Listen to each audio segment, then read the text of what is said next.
Hi, I'm Ryan Wright. And I'm Jerry. Welcome to Reasons to See, where we give you reasons to see and not to see G.I. Joe Retaliation. So let's hang the fuck out.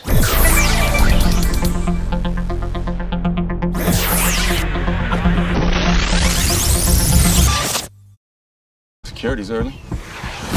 After most of the G.I. Joes are eliminated by the President's order, there are only 3 remaining Joes left to save the United States of America against their ultimate enemy, the Cobras. Reason to see number 1, Dwayne Johnson. You know what? The Rock is cool in this fucking movie. Fuck it, I'm calling him The Rock. I don't care what he says.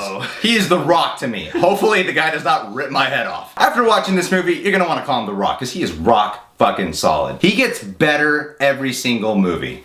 We were set up right from the start. We're all that's left. He helms this movie perfectly. He's the new leader of the G.I. Joes. He takes over the franchise, as The Rock likes to do. Yeah. Another thing too, if you've ever wondered what The Rock's ethnicity is, they answer it in this movie. He's black. Ready and set. They're all dead.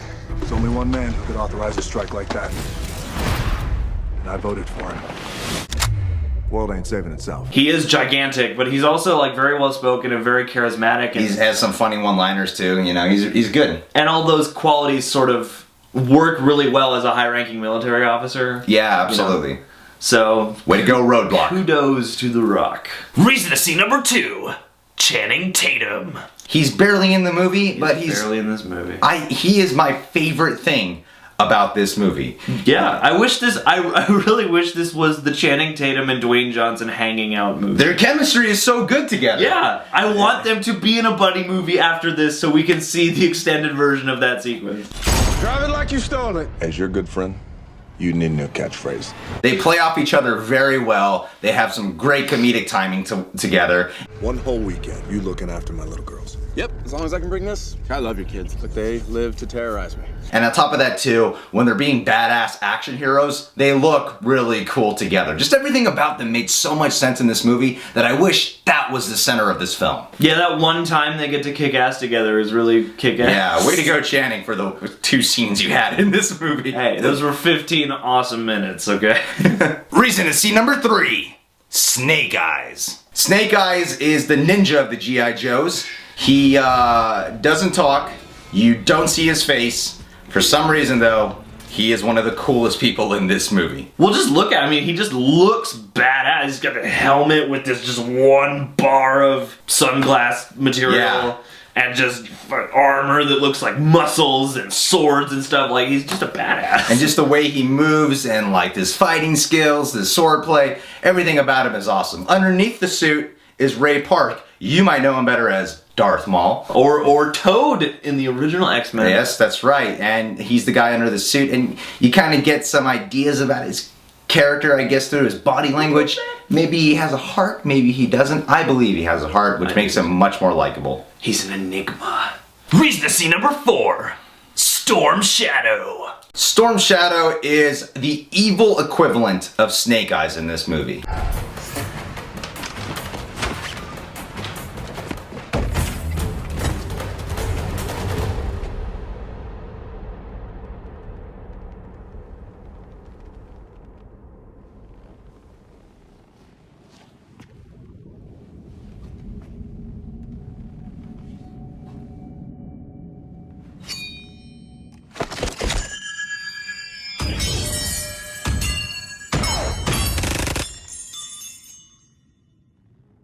Normally a character like this might annoy me, or I might find dull or very two-dimensional, some like annoying cocky kind of character.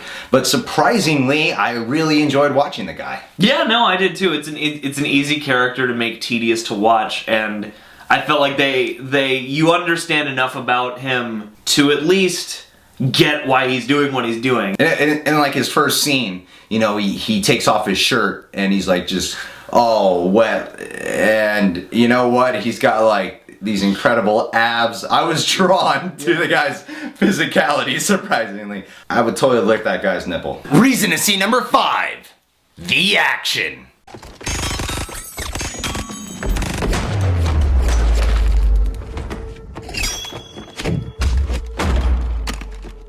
There is action in this movie. Yeah, there's some. Yeah, there's a little bit. Yeah. Kidding. This movie is loaded with action. So much! So much. Let's break it down for you just a little bit. There's guns, there's explosions, there's gadgets, there's, I guess, a little bit of military type of spy crap going on. Yeah. There's soldiers, there's swordplay, there's ninjas. There's ninja stars. Yeah. Psy. All the crazy advanced weaponry you'd ever want to see. An old lady kicking ass. Yeah, that's right. Hot babes kicking ass.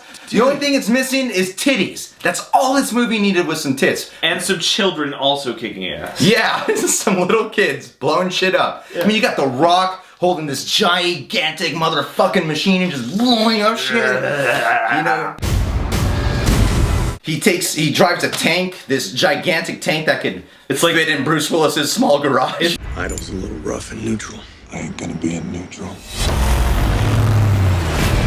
It's like the combination of a tank and a go-kart. Like, yeah. It's just like zooming around. It's stuff. Very aerodynamic, that tank. If you like action, if that is your main interest, this movie is certainly action-packed. The best moments of this movie, excluding Channing Tatum, and you know what? It totally delivers on action thrills.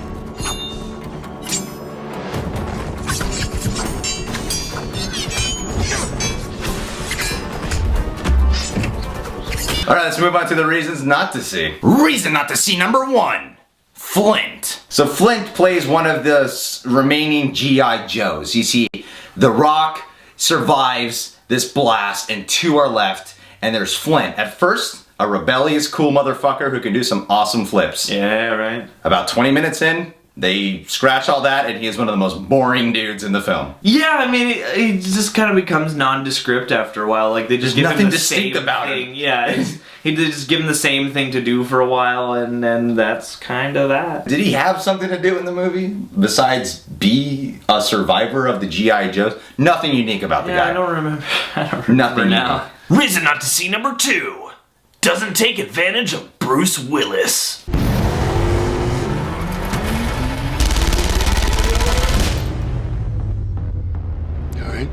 Yeah. You alright? My cholesterol's a little high. So if you've seen the trailer or the posters, Bruce Willis is in this film. If you find that exciting, don't be excited. Because you know what? He's in it. They set him up well because they're like, he's the reason why we're called Joes. He's the Joe. We have to assume that there's no one we can trust. There is one man. General. Call me Joe. And you know what? They don't take advantage of General Joe Colton. And at first you're like, oh, this is gonna be a game changer, this is gonna be the cool cameo in the film, but they turn him into just a small supporting character in it. Like, there's nothing really special about him. They don't really need to re-enlist him besides just grabbing a few of his weapons and stuff. Yeah. It's like they could have used like anyone else for the part that he plays in this film. It's just like they cast Bruce Willis to make him a little bit special, but when they don't make the character interesting, it doesn't make Bruce Willis interesting all of a sudden. You have John McClane / a bunch of other crazy action people he's played, like, give him something awesome to do. Yeah, and he's a good actor too, so like, take advantage of the role. What's wrong with you people? Ultimately, like, his appearance in the film is amusing and mildly exciting at most, but it's not like, oh, Bruce Willis, yes! Reason not to see number 3. Ridiculous plot points. The first half of this movie is a lot of fun. It's great action scenes, it's a total blast. And then the last half starts to take some turns where you're like, I don't know so much about that. You're suspending my belief just a little bit. Yeah, see, I don't have a problem with suspension of disbelief for these kinds of movies. Like, you know, you take it on its own merits, and I'm not here for, like, complex character development and big story arcs and stuff like that. But there is a point that this movie firmly crosses where it's like, this is a bit too ridiculous. It's like when your world domination plot involves destroying everything in the world, what's left to dominate? My fellow world leaders, you're looking at an advanced weapons system capable of destroying each of your countries 14 times over. 15 in the case of North Korea.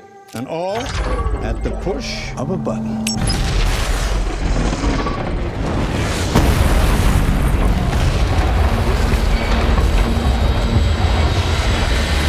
And the domination plot, I'm not gonna give it away, but it's just silly. Like when you see it, Yeah. it's like, whoa, is this how they interpret world leaders? Like, oh my god, Yeah. how dumb do they think world leaders are? Yeah, I mean, the plot kind of moves from A to B in such a way where it's like, oh, just because, you know? Yeah. And it's like, certain things happen that are really convenient, and it's like, any amount of these things wouldn't be a problem on their own for me so much, but when you stack all of them into this ridiculous silliness, Yeah. it does become distracting. Because I get that, like, this film is mainly about entertainment, and there's stuff in the first half that's totally, you know, not realistic, but it's contained in this world that's believable, and then in this last half, it's like, I just don't know. Reason not to see number 4, it drags. Okay, the first half, like I said, great. The last half starts to drag a little bit. That's when I felt the film started to lose its sense of fun, and then it started seeming like the director was getting unintentional laughs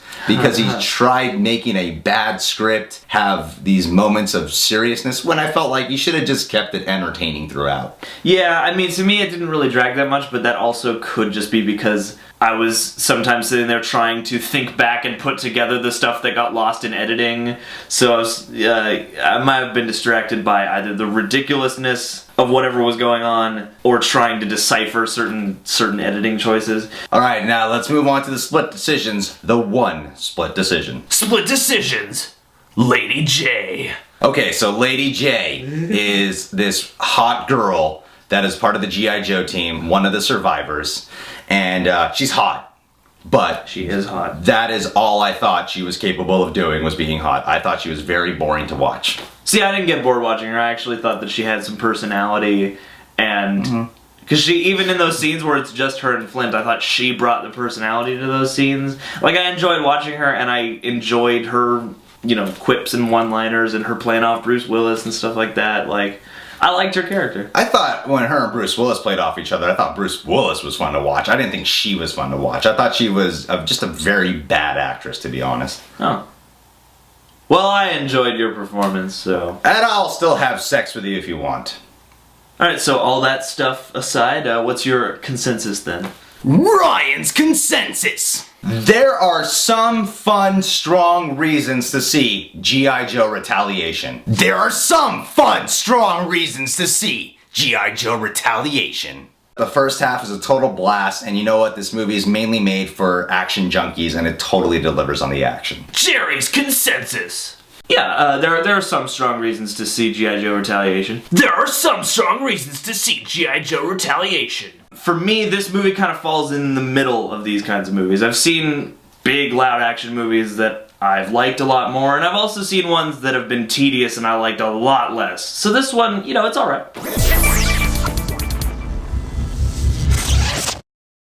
Alright guys, thanks for checking out our video. If you want to tell us your reasons to see and not to see, click in the comment box below. And if you want to hear my straight-to-the-point review of G.I. Joe Retaliation, if you want to know what the difference is, just hear the title. It's straight to the point of G.I. Joe Retaliation.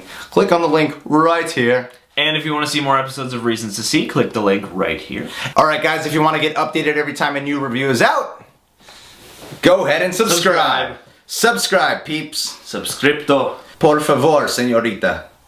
I'm assuming that we mainly have a Spanish-speaking female audience. Yeah. No, it's a good assumption, I think. I believe that was the demographic for G.I. Joe Retaliation. Is just Latinas? Latinas, yeah. Specifically old Latinas.